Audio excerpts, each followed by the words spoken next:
Hello. Natalie recently did she did like a big push. She's coming out with an album, and her Patreon page went from $1,400 to $3,800 in like 2 weeks. I wanted to like document what she did because I think there's a lot of people who would want to kind of know that. So I wanted to just kind of film a little bit of everybody and see what she did and how she got her Patreon from $1,400 to $3,800 in 2 weeks, because I thought that was pretty cool. And no, it wasn't like she did that because she's my wife and we like put her in the Patreon system and like artificially got her dollars or something. No.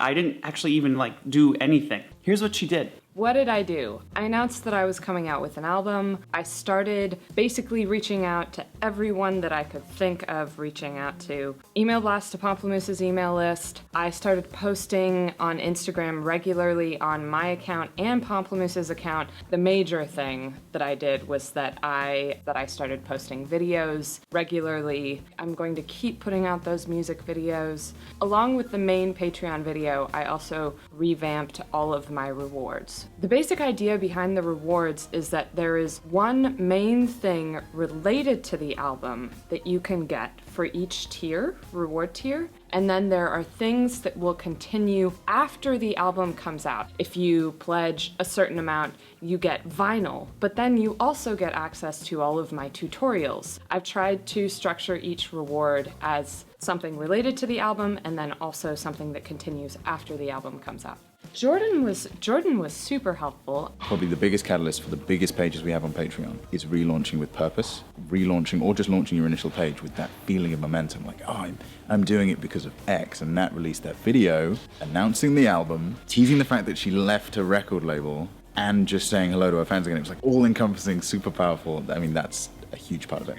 Okay, first, you gotta go where your fans are, where your patrons are. You can go to your dashboard, you can see how people are coming to your posts. Are they coming from Twitter? Are they coming from YouTube? Wherever the most traffic is coming from, go there. That's where you wanna be posting. Second, you can't just mention your pledge drive or your Patreon page just in social media. You should mention it in your work. So 40% of our pledges come through a creator's work. So you could put it at the end of the video, put it at the end of a podcast, put it in the corner of your illustration. Make sure that your actual work is promoting Patreon and you don't just like slap a link under something. Also, encourage your existing patrons to reshare and tweet about your campaign because they can encourage other people to join your Patreon campaign and see what's going on there and join in the fun. Lastly, you can have existing patrons increase their pledges. Each month we see a ton of patrons increase their pledges to get more rewards, to get more access, to be more involved in the Patreon community. And so it's okay to encourage some of your patrons. Some of your patrons want to give you more support and want to give you more money. So that's totally another way to get more pledges to your page. One of her rewards is something Jacob Collier did, which is super cool. If you send her a 15-second clip of you singing something, she'll harmonize with it in video and post it to Instagram, which I think is amazing. Another reward on the physical album, she's gonna print her patrons' names. Anyway, she's just done like a bunch of these little things, nothing like crazy big. With a little bit of work and a little bit of vision in this album coming out, she like tripled her salary as an artist, which I think is really cool. I'm really excited that it's grown so much. If you have any comments, questions, give me a shout, give me a shake. Okay, goodbye.